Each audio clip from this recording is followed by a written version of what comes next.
Welcome to Live, Laugh, Launch, the go-to-market podcast for everyone who brings products to life. I'm Katie Moss, and whether you're leading strategy, building campaigns, designing experiences, or figuring out how all the pieces fit together, this show is for you. We explore every angle of go-to-market success, from the big picture thinking to the nitty-gritty execution. Each episode dives into what really works, what doesn't, and how cross-functional teams collaborate to turn ideas into market wins. If you're in marketing, building a startup, or just fascinated by how great products find their audience, you're in the right place. Let's launch into it.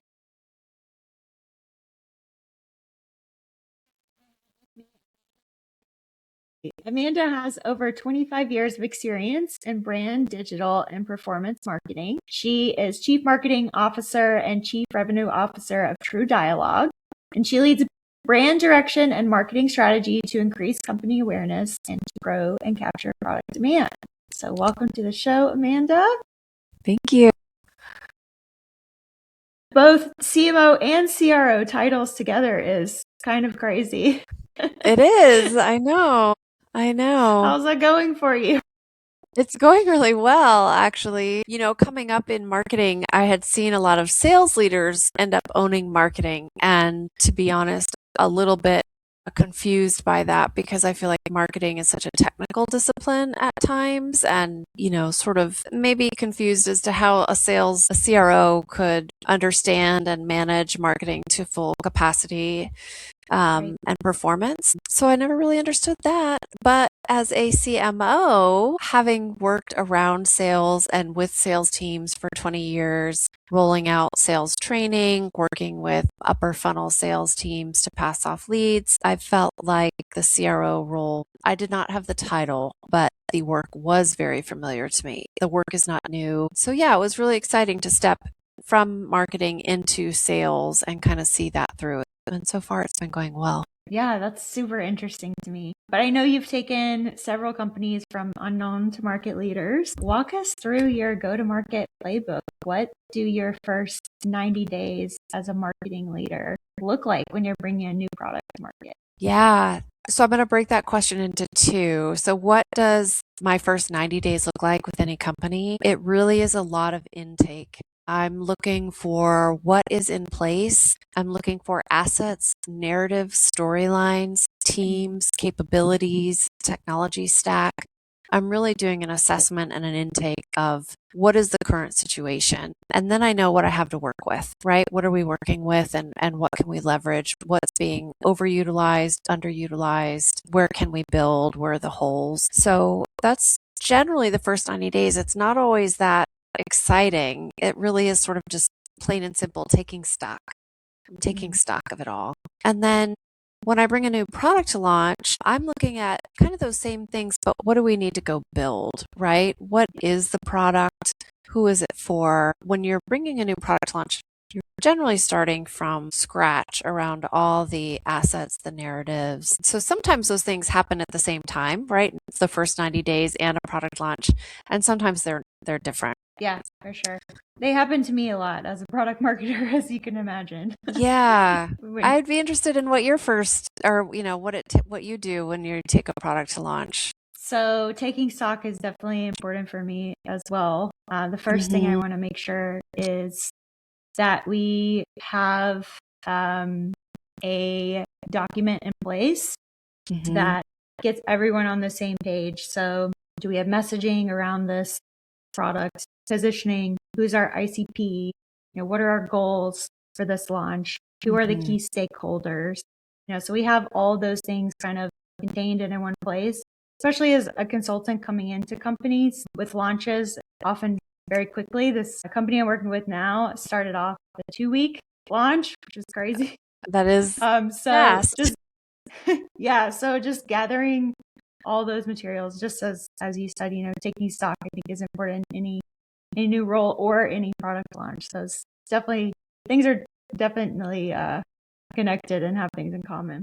Yeah. At V-Function, you brought an unknown product to market and you sourced 60% of opportunities, I assume from the marketing perspective. That's a huge percentage from coming in from marketing. What were the go-to-market decisions that you made to make that possible. Yeah, it's funny when you're looking at sourcing a majority of opportunities for a relatively unknown product. It sounds pretty basic, but some of the just sort of natural building blocks, the blocking and tackling, have to be in place, right? So, like you mentioned, the ICP, the messaging, the positioning, when all of that is in place, then it's sort of execution mode. So at vFunction specifically, we did even down to the branding and the visual identity, having things like PowerPoint decks on brand, having backgrounds for Zoom in place, some of the just basic building blocks for go-to-market execution. And those are fairly easy to accomplish. And then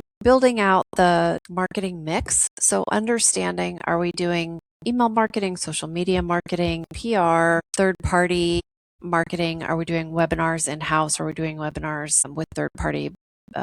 What kind of marketing outreach are we doing on our side? Is it ABM outreach? What kind of inbound sort of lead magnets can we do? What are we doing on SEO? What are we doing on PPC? I mean, that is the, I would say, almost holistic view of everything that goes into sourcing the majority of demand, the majority of opportunities for a relatively unknown product. Fortunately, with vFunction, it was a strong product promise, and so it made it easier to get in front of the ICP and start driving product, exploratory conversations. So that was great. Yeah, and was your ICP very established in that case? Because I'm wondering how you decided your mix of channels. Yeah, it was mostly head of engineering teams, head of engineering, head of product. That one was a little bit interesting. When I look at marketing a product, I'm trying to understand, are we going after titles? Are we going after roles and responsibilities? That particular one, we were going after companies with technical debt. Well, that's really hard there's no lists for show me all the companies with technical debt. Target. Yeah. Exactly. So it made for an interesting go-to-market problem, but one I think that we adapted to pretty well. It's safe to assume that a lot of products have technical debt at this point where we are in software development. So we did look at different criteria, different targeting filters, like how old is the product? How long has the product been in market? Have they done any acquisitions? Have they added new features, new functionality onto an existing legacy product? So those kinds of things were somewhat, I would say, easier to find and target rather than companies with technical debt, which is pretty generic. Right. Yeah, that makes sense. And very cool that you did it kind of more by use case than, titles or company size or things like that. Yeah. Company size, employee size, revenue. Those sort of the standard filters. Yeah. And sometimes they're a guess. Obviously you did it properly with the use case route in that case. Yeah, we tried. We tried for sure. So you have been in a lot of companies. You've done go-to-market there in the CMO role at seed startups, PE-backed companies, public companies, lots of Series A startups, which is near and dear to my heart, and public companies as well. How does your marketing approach change between those different stages as they scale? And what do founders often misunderstand about scaling marketing as companies grow? Yeah, I'm going to break this question up into two as well. Yeah. This first question, the sort of the go-to-market strategy differentiation between seed startups, seed stage startups, PE-backed companies, public companies, VC companies. It's really an astute question and not one that I get asked often enough. I think the go-to-market strategy based on the funding model of the company is very, very different. In fact, the funding model of the company sort of drives the go-to-market strategy and objectives. I mean, if you think about, let's take a seed stage. They are really trying to get to the next round of funding. They're going to try for a Series A. That's the overall company objective. And in order to get there, you have to start to prove market traction. So you're not looking to boil the ocean. You're just trying to show some early wins, some early momentum, and that changes the market strategy. You might be willing to spend more to get a little bit of that market traction. You might also be willing to spend less and just see organically what we're able to get. VCs come in and they're going to drop in big rounds, 10 million, 25 million, whatever, however many million that round might be. And the company's objective is, okay, We just got this huge lump sum of money. How are we going to spend it? Marketing. What are you going to do? What do you need? Right. How many people do you need? And so at that point, the execution is like, it's go time, right? We don't have time to waste. We've got things to do. And there's sort of a speed and acceleration behind it that you don't see in some of the others. Private equity companies generally are optimizing off EBITDA financial metrics. So they're going to look for how little can be spent in marketing to drive the revenue, right? So again, totally different go-to-market model, go-to-market strategy based on the overall company objectives. Yeah, I think, in public companies, a little bit of both. Public companies are trying to hit their forecasts, right? They have to hit their forecast within a certain percentage either way. Otherwise, stocks go down. And so it's really much more of a balancing act, sort of quarter to quarter. And even that quarter to quarter can be hard because one quarter could be very different than another quarter. But yeah, I think the funding model of the companies really impacts and guides the go-to-market strategy far more than people might realize. Yeah. I've been in all those different kinds of companies and can back up what you're saying. Totally. I was like, this one company, we had a ton of money. This other one, not so much. We were pretty strapped. So Yeah. Co-sign that. So when founders thinking about scaling marketing across those different stages, what do they often misunderstand? Oh, a lot of founders think that you can just pour money into, Google AdWords and get opportunities out. And I think it used to be that way. It's a very different world out there now, especially with the rise of LLMs and the zero click search happening in these large language models. I think a lot of founders probably misunderstand that it's a marketing mix. You want to diversify your efforts across a mix. You want to build the brand sometimes brick by brick. It is, and it can be kind of a slog, right? And it can be kind of manual. And at the same time, it's a little bit of a rising tide, right? You do a little here, you do a little there, you're starting to build momentum, things are up. I think founding teams often over-index on attribution. Marketing attribution is still really hard, really, really hard. And there's different attribution models, first touch, last touch, U-shape, weighted, all trying to get to the same end, and really none of them get to the same end. For as long as I've been in marketing, I can say that all marketing efforts are a little bit like a rising tide, a little bit grow, a little bit increase, a little bit here, a little bit there. So sometimes it's less about the individual activity and more about the activities as a whole. Yeah, totally makes sense. You have been through 4 exits now, which is awesome. Thank you. What is the biggest lesson you've learned about preparing marketing teams for acquisition? Leading up to the acquisition, I should say, let's back up. If the company's objective is to get acquired, then knowing that the books, the financial books, getting those clean, in shape, in order, and attractive for sale are always important. It's a lot like selling a car. You get your car detailed, you get it cleaned, you do any minor repair, cosmetic, it looks good, it runs good, you'll be able to sell it. It's very similar with companies, right? You want to get the financial statements and all the financial positioning in shape and in order. And leading up to that is important. And that might be you spend less in marketing. It might be that you're focusing on more efficiency in the funnel. It could be whatever is relevant to those financial books at that time. And then once the acquisition is secured and announced, then it's leading the team through uncertainty because now what's going to happen? Not many people know. Really, some people think like, oh, the executives know and they're not telling us. Probably the executives are still trying to figure it out. Yeah. There may be a hypothesis or a thesis in place, and they may be trying to see if that's going to work out or not. Sometimes companies will buy for a product and they're like, we're just going to get rid of the rest of the team eventually. So sometimes it is figured out in that way. But I will say, in working with different marketing teams through some of these things, the one common denominator in all those different situations is uncertainty, right?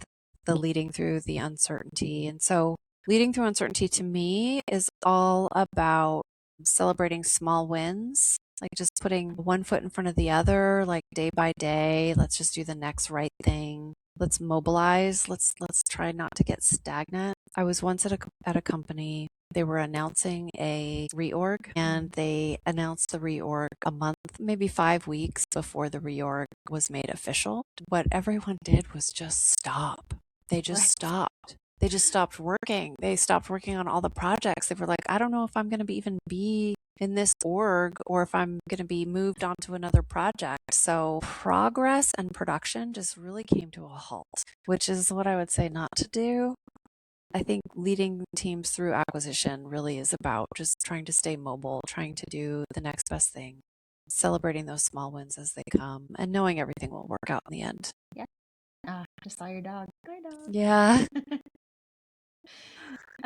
Awesome. So back to the CMO and CRO split for a second. Yeah. We're going to talk about sales and marketing alignment. As someone who's currently bridging marketing and revenue functions, how do you today structure the relationship between sales and marketing in your go-to-market strategy and dual and split? And my second part of that is how has that changed over time since you're now in this new structure, this new role? Well, I would say prior to owning both sales and marketing, I did my best to deliver things to sales, and I would ask them for feedback.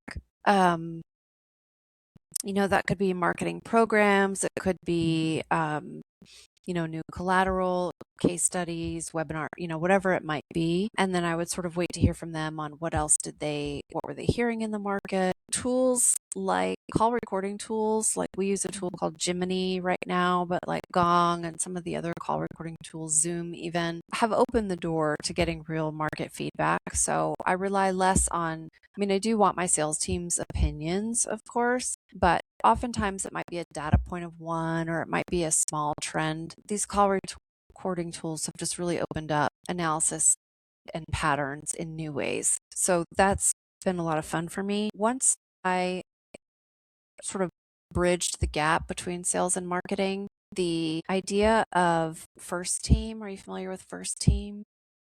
No. First team is a concept. I think it was done by Patrick Lencioni and the Table Group, an organizational health consulting, and Patrick Lencioni's written a number of great books on organizational health and teams. But the idea of first team is that your peers at your level are your team, not the team that you're managing. And the two leaders that I have in sales and marketing, they are each other's first team. Like their responsibility is to each other. And then my reps and the marketing team, their responsibility is to each other. And even among the sales team, their responsibility is to each other. So really changing those team dynamics has helped dramatically. I think prior to running both, I would say it seemed to me as if sales was operating as a bunch of individual contributors versus a real team and a supportive team. So that's been one of the big changes in the structure of the go-to-market strategy between us. I guess the only lines of ownership that I draw are sales is closing deals and marketing is executing programs. Other than that, everything else is on the table to share. Gotcha. Yeah, it makes sense. You were talking about attribution earlier. Has the way that you think about attribution changed at all as you transition into this new role? No, I still see it the same way. I still see it the same way. I know everyone's trying to solve for attribution, and maybe there's people out there that have done a better job than I have. I'm sure there's people out there that have done a better job than I have of solving for attribution. There's stats out there that say it takes 10 touches, 7 touches, 17 touches before somebody becomes an opportunity. And I just think that it's really hard to do attribution when you have so many touches in place before they come to the door. as a demo request or an inbound. It's interesting to me that so much, and I think even more so now with the LLMs, that so much of the buyer's journey happens before they even engage, right? Yeah. And so how do you solve for attribution when all that is happening outside of the website? Like you're still bumping up against sort of the limits of tracking. So I try not to put my effort or my focus on those. I just try to put my effort on putting great things in market. Everything else should follow, Makes sense. So your company that you're with now, TrueDialog, they recently won the 2025 Martech Breakthrough Award. Congratulations. Thank you so much. How did product differentiation factor into your go-to-market strategy in this very, very crowded MarTech space? Yeah, it is a crowded MarTech space. Product differentiation, I believe, played a big role in winning that award. We have a fairly unique capability in our solution. We've brand named it a True Delivery. So some people don't know this, but when you're sending text messages out in a campaign, you're charged for the messages sent, not necessarily the messages received. So you pay for every message sent. If they are getting caught in spam filters at the carrier level, or for some other reason they're not getting delivered, you're still paying for it, but your campaign, KPIs are going to tank. So we recognize deliverability as a key criteria for anyone doing campaigns at large. And we built the solution to check the carrier's spam words on a regular and repeated basis multiple times a day to understand what content of the message may unintentionally flag the spam filters at the carriers. At the time we launched it, I don't think anyone else had it, and I think that was one of the big reasons why we won the award. Yeah, sounds True like Delivery a feature. great product. Yeah, I think so. Well, always good when you believe in the product that you're marketing. So we talked about attribution. We talked about, sort of managing things on both the marketing and the revenue side. Mm-hmm. You have been doing, reporting analytics across marketing for many years. Mm-hmm. What are the metrics that you actually care about for go-to-market versus vanity metrics that others may track? Yeah, that's a great question. I'll say that, from my own perspective, one of the vanity metrics that I like to watch, but I know it's a vanity metric, is our marketing database, our opted in contact size or contact list. It doesn't amount to a whole lot of KPIs. And so in that way, I guess it is a vanity metric, but I like to see that our database is growing. It's just plain and simple. We measure the funnel just like everyone else does. We have a double funnel with ABM and MQL. I would say inbounds. On the inbound side, we measure MQLs. On the ABM side, we're measuring engaged accounts and engaged contacts. And then, pipeline, we look at pipeline created, right? Opportunity created. We look at pipeline velocity through the different stages. We measure in days. We measure in conversion rates. Obviously, we measure in revenue as well. We look at different sources, the marketing mix, what programs are driving opportunities. We look at what industries, where are we seeing traction, and in what different industries. We also look at our integrations. We have a number of different integrations. So we look at which integrations is the market adopting at large, or I should say maybe more than others. That said, the metric that I love the most right now is our lead to customer metric. And I like the lead to customer ratio quite a bit because it's just a bellwether of funnel efficiency, top to bottom, from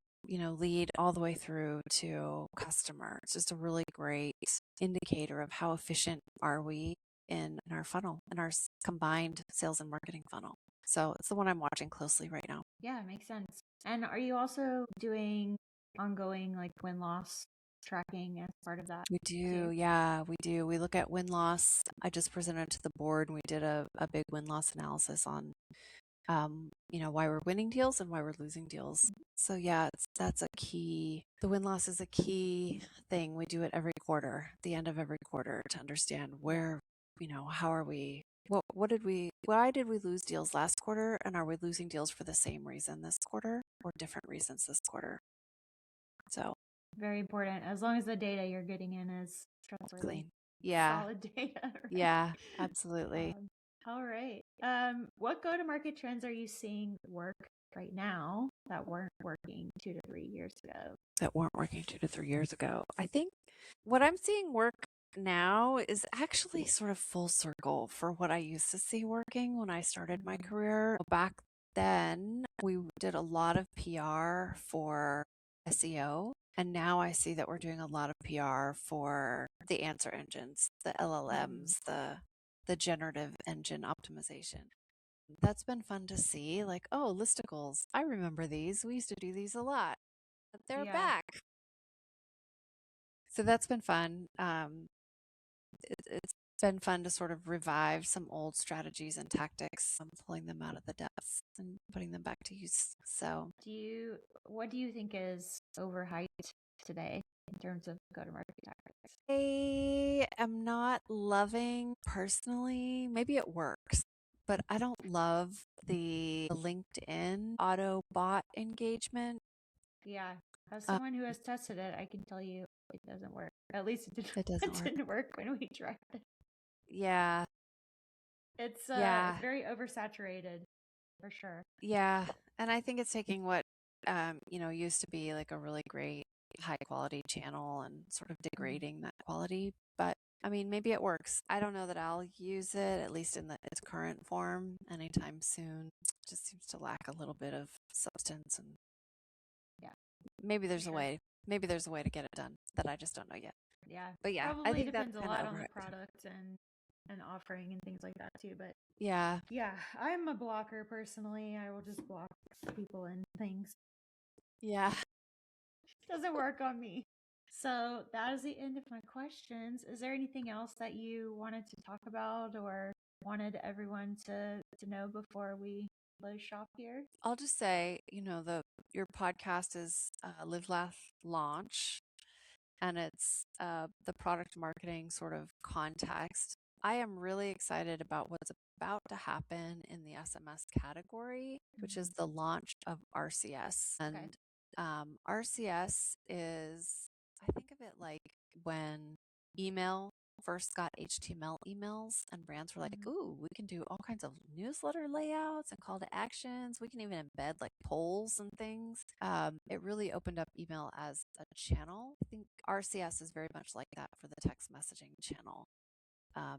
For the market at large, it didn't come to be until 2024 when Apple decided it would support the technology. It's a Google Android technology. So when Apple said, okay, we'll support it, things started to get really heated up. So from a product launch perspective and sort of a market at large perspective, I think watching what RCS will do to text messaging is something I have my eye on quite closely and something I'm really excited about. Interesting. So, I had not heard of that, so I'll have to dig around a little bit after this. You may or may not be getting RCS messages already. Like it will come from a brand name instead of a phone number. That's one of the ways you can tell. Like I get my prescriptions at Walgreens. Yep. So Walgreens is starting to send them out. FedEx is starting to send them out. Like I think you'll see them more and more often as a consumer. But yeah, if I had one thing to add, it would be like, let's watch and see what this is going to do, because I think it's going to be fun. Awesome. Where can people find you? Should they connect with you on LinkedIn? Do you have another website you'd like to share? TrueDialog is my company's website. If anyone is interested, it's DIALOG Dialog. And then my LinkedIn, people can find me on LinkedIn. I think I'm the only Amanda McGuckin Hager, so it should be easy. But my LinkedIn handle is also very easy. It's just linkedin.com/in/Amanda. Pretty simple. Wow. Got in early with that. I think I was at my desk the day the branded URL names launched, and I've had that handle for a very long time.